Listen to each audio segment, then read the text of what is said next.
I'm back with the lovely Amy. Oh, hello, lovely Karen. What it is we today, on Sun and Moon, we did what the BT Tower and also one in Birmingham. So this one is in London and this one is in Birmingham. Now they were using microwave technology to send radio waves. And then... Yes. And then look what this says.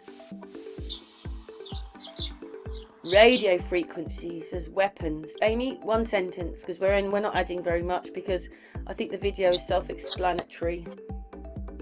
Yes, I think it's just very dangerous to hear that they would be using this as weaponry, and then here they've got it on these towers.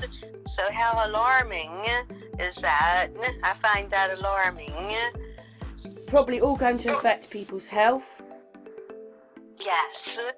Anyway, we'll play the video, and that's all we wanted to say, really, wasn't it, Amy? That's right, Karen. Thanks, my darling. You're welcome, my darling.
Non-lethal weapons are the future of keeping our service members safe.